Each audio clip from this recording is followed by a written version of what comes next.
Welcome back to Blue White Tailgate. We are joined on the phone by Glen Mason, Big Ten Network football analyst. Glen, thank you so much for hopping on the phone with us today. Anytime. And how could I turn down someone from Coldwater, Ohio? Well, hey, I don't really know either, so I guess you're stuck with me for the next couple of minutes. Hey, before we jump into stuff here, Big Ten Network did just celebrate their 10th anniversary, and you've been with them from the beginning. How much growth have you just seen in that amount of time?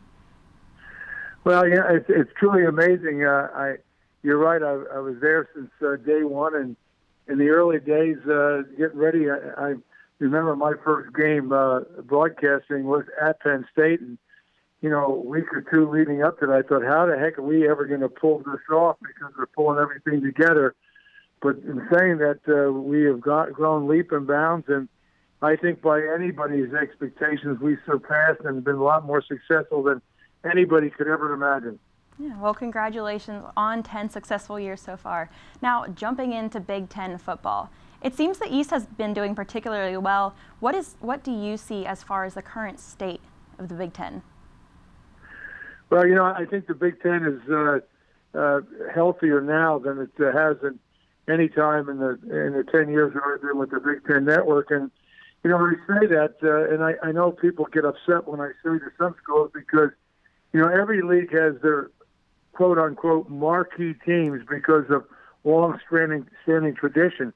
And the Big Ten, arguably, those schools would be Ohio State, Penn State, Michigan, and Nebraska. And there for a number of years, the only school that was, really living up to those type of marquee-type expectations was Ohio State. Well documented the problems that Penn State had, and Michigan was going the wrong way, and Nebraska, still isn't back to, what they were in the 90s. But in saying that, you look at it, and Ohio State is still very healthy. Penn State is very healthy. Michigan sure has gotten healthy very quick under Jim Harbaugh, and they keep keeping their fingers crossed out in Lincoln. And at the same time, you look at the run that Michigan State has had. Now, they were sometimes last year, and what Wisconsin's been able to do consistently up there in Madison, I think really makes for a strong conference. You just brought up Michigan State. They were ranked in the top 10 defensively. Do you see them that they're maybe turning back into a team that other teams need to be leery of?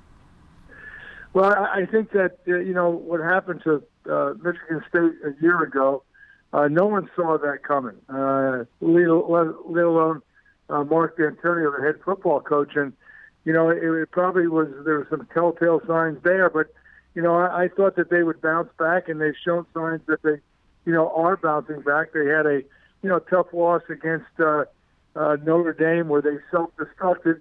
Excuse me. They really did a fine job against Iowa. They totally dominated them from a defensive standpoint. They play, Michigan this week, so it'll tell a lot. But I can promise you that Michigan State is a lot better football team than they were a year ago. And taking that into account, we're just a couple of weeks away from the college football rankings. Where are you seeing Michigan State falling, and where's Penn State going to be, and who are those teams that are going to be ahead of them? Well, again, we're a couple of weeks away, but Penn State is positioned right now. They've caught everybody's eye, and if they keep winning, there's no doubt in my mind that they'll be in the top four in the college football playoffs. But in saying that, there's a lot of football still to be played, and especially when you look at the East Division of the Big Ten Conference, you've got Ohio State, who already has, one loss to Oklahoma, but you have Ohio State, Michigan, and Penn State, and they all have to play each other, so something's got to give. And, with Penn State still having all of those big games ahead of them, do you think that makes their 5-0 record more valuable than Ohio State's 4-1, with that loss being to a team like Oklahoma?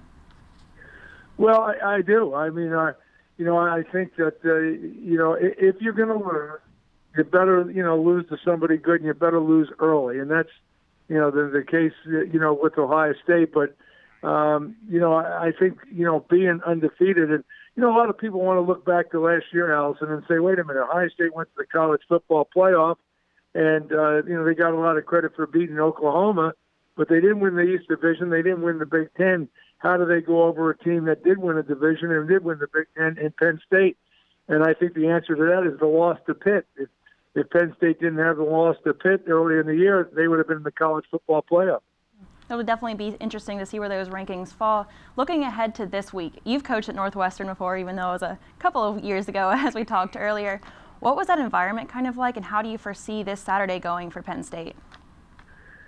Well, playing at when I was at Minnesota, we played at Northwestern a number of times, and I always thought it was a tough environment to play for a different reason.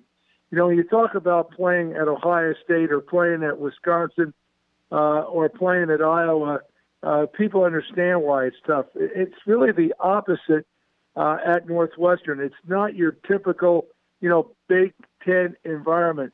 I was at Penn State last week. You had 107,542. Well, it's not going to come close to that type of atmosphere in Evanston against Northwestern in Ryan Field. So I think what happens to a lot of teams that come in that are normally used to that, it doesn't seem like Big Ten football. Sometimes they play down to a level rather than up to their normal level.